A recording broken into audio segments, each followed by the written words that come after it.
स्वागत है आपका मेरे YouTube चैनल में। हम पढ़ रहे थे संधि के बारे में, जिसमें हमने संधि के बारे में समझा कि संधि क्या होती है, संधि किसे कहते हैं और उसके कितने भेद होते हैं। इस तरह हमने स्वर संधि के बारे में जाना, स्वर संधि क्या होता है, उसे किस तरह से पहचाना जाता है। व्यंजन संधि हमने पढ़ ली थी और अब हम आज पढ़ेंगे विसर्ग संधि के बारे में। जो विसर्ग संधि, विसर्ग होता है, विसर्ग को हम इस चिन्ह से दर्शाते हैं। ये हमारे जो दो बिंदु हैं, इस तरह से ये विसर्ग का चिन्ह होता है। तो आज हम विसर्ग संधि में इसकी परिभाषा देखेंगे, इसके नियमों को समझेंगे और इसको उदाहरण के माध्यम से समझने की कोशिश करेंगे। तो आइए देखते हैं विसर्ग संधि की परिभाषा। यदि किसी विसर्ग का मेल किसी स्वर या व्यंजन से होता है और उसके बाद इनके मिलने से जो विकार उत्पन्न होता है उसे विसर्ग संधि कहते हैं। मतलब यदि कोई विसर्ग है, यहाँ पे विसर्ग है किसी शब्द के बाद और उसका मेल किसी भी स्वर या व्यंजन से हो और इन दोनों विसर्ग और इनके मिलने से जो परिवर्तन आता है उसे विसर्ग संधि कहते हैं। तो इसके नियम देखेंगे, इसमें कुछ नियम है। विसर्ग का ओ हो जाना, पहला नियम है विसर्ग का ओ हो जाना।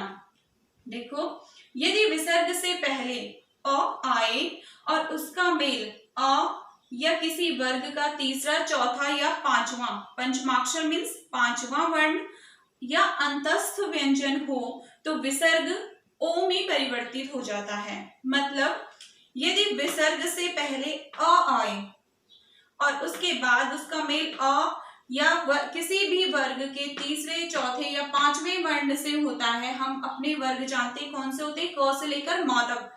तो हमारा जो तीसरा, चौथा और पांचवा वर्ग होता है उनमें से किसी का भी वर्ण आए या अंतस्थ व्यंजन का कोई वर्ण आए तो जो हमारा विसर्ग है वो ओ में बदल जाता है। उदाहरण के माध्यम से देखेंगे। यहाँ पे शब्द है मनः प्लस रथ। तो यहाँ पे विसर्ग से पहले क्या है, इसमें ओ और उसका मेल किससे हो रहा है, र से, और र हमारा क्या है, अंतस्थ व्यंजन। तो इन दोनों के मेल से जो हमारा विसर्ग है वो ओ में बदल जाएगा। इस तरह से ये शब्द हो जाएगा, यहाँ सेम रहेगा और यहाँ भी वही आएगा ज्यों का त्यों। तो ये म और ना और विसर्ग हमारा ओ में बदल गया और यहाँ था रथ, तो इस तरह ये हो गया मनोरथ। एक और एग्जांपल के माध्यम से देखेंगे। यहाँ विसर्ग से पहले अ जुड़ा हुआ है और इसका मेल हो रहा है ब से। ब हमारा क्या है, प फ ब, प वर्ग का तीसरा वर्ण है। तो नियम के अनुसार तीसरे वर्ण से जब इसका मेल होगा तो हमारा जो विसर्ग है वो ओ में बदल जाएगा। इस तरह ये शब्द हो जाएगा, यहाँ म है, यहाँ ना, ये ओ में बदल गया और शब्द हमारे पास इधर है बल। इस तरह ये हो गया मनोबल। एक और देखेंगे। विसर्ग से पहले अ और उसका मेल हो रहा है व से, ये अंतस्थ व्यंजन है। तो हमारा जो विसर्ग है वो ओ में बदल जाएगा और इस तरह ये हो जाएगा तपोवन। उम्मीद है आपको ये समझ आ गया होगा।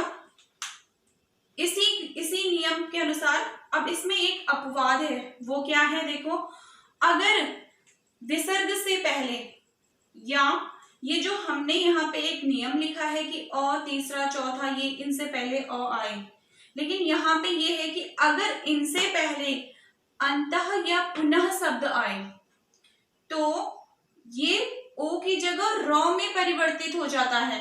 यहाँ पे तो नियम क्या था, अगर इनसे पहले अ आए तो ये ओ में बदल जाएगा, लेकिन यहाँ अ तो आ रहा है लेकिन ये शब्द है अंतः और पुनः, तो ये ओ की जगह र में परिवर्तित हो जाता है। देखो कैसे, यहाँ पे है अंतः और ये इसका मेल ग से हो रहा है।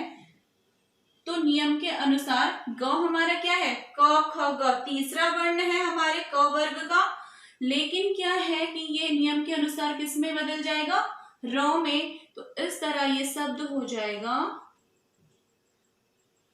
ये ऐसे रहेगा, अंत अह की जगह र हो जाएगा, तो र इससे सहारा लेके यहाँ चलेगा, तो ये है अंतर्गत।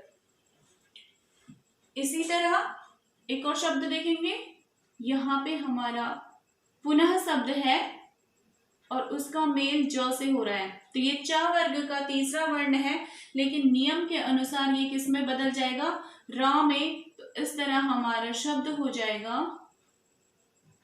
पुनर्जन्म। र हमारा आधा है, इसलिए सहारा लेके इस शब्द के ऊपर चला गया। आइए अब इससे संबंधित कुछ और नियम देखेंगे। दूसरा नियम है विसर्ग का र हो जाना। देखेंगे किस तरह विसर्ग र में बदलता है। यदि विसर्ग से पहले अ या आ को छोड़कर कोई भी भिन्न स्वर आए, मतलब हमें पता है हमारे स्वर कौन कौन से होते हैं, उसमें से अ या आ को छोड़कर कोई भी स्वर आए और उसका मेल आ, उ या तीसरे, चौथे, पांचवें वर्ण वर्ग के वर्ण से हो या अंतस्थ व्यंजन से हो, तो विसर्ग का र में परिवर्तन हो जाता है। मतलब यहाँ पे विसर्ग है, उससे पहले अ या आ को छोड़कर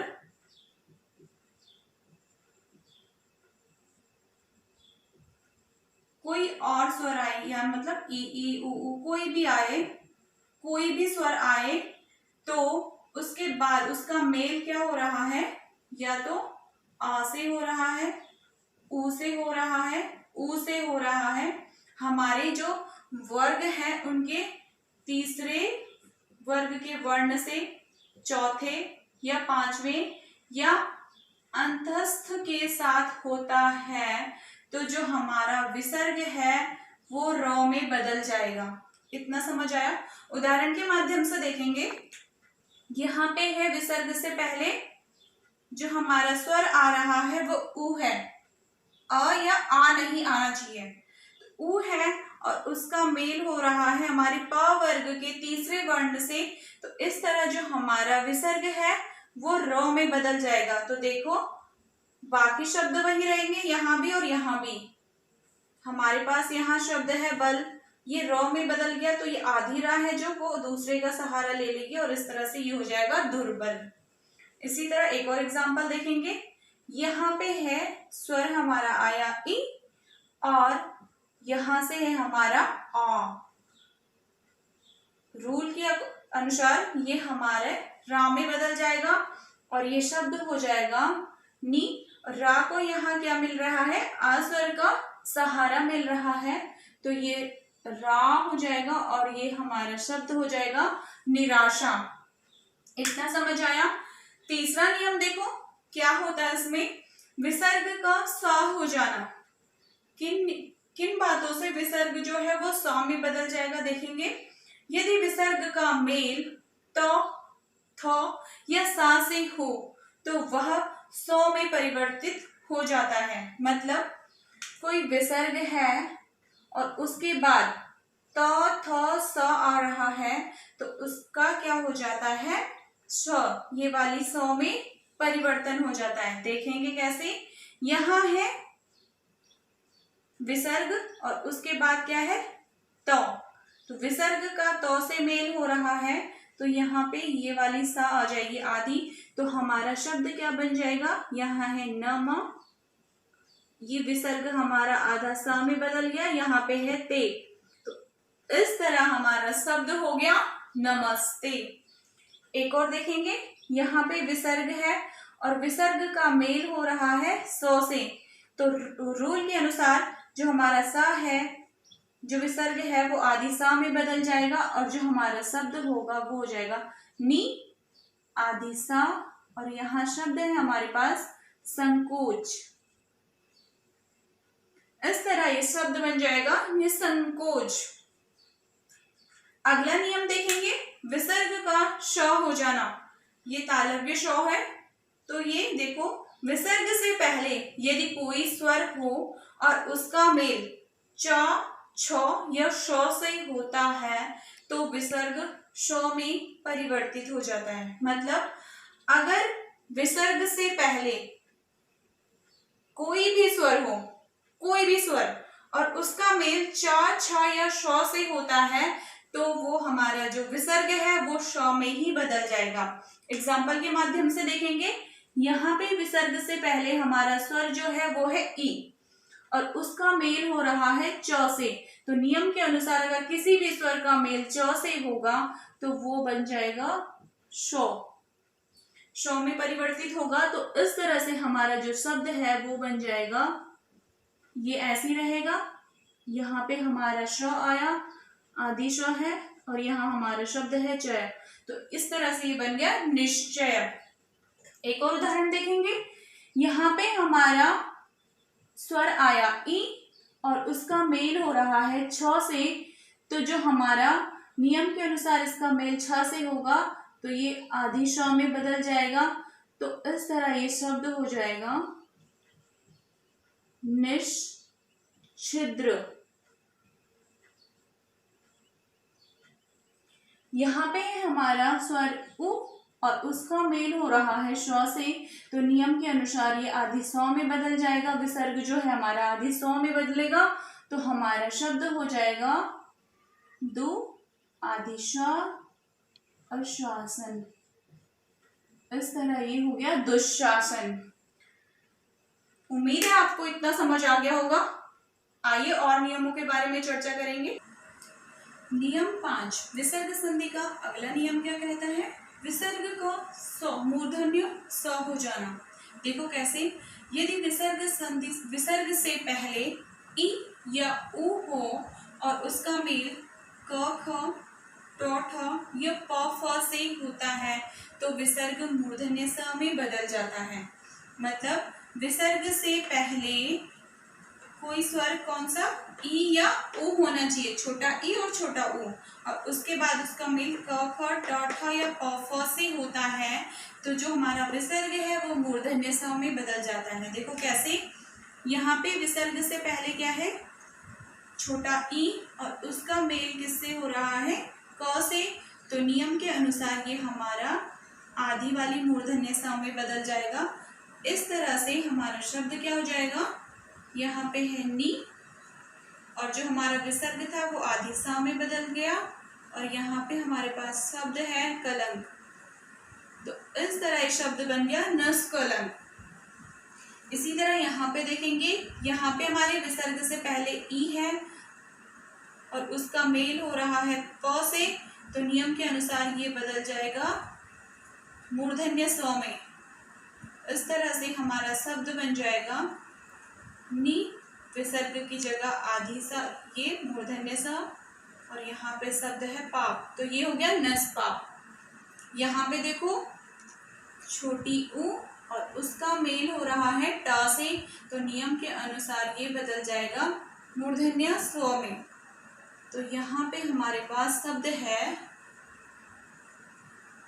धनु प्लस टंकार, तो ये हमारा विसर्ग स में बदल गया तो ये हो गया धनुष टंकार।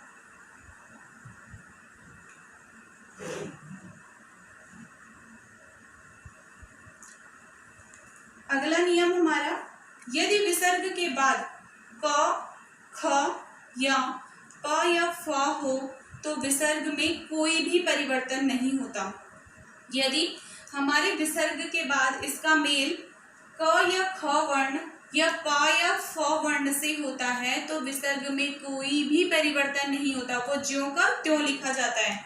देखो कैसे, यहाँ पे है विसर्ग और उसका मेल हो रहा है क से, तो इसमें कोई भी परिवर्तन नहीं होगा, तो ये हो जाएगा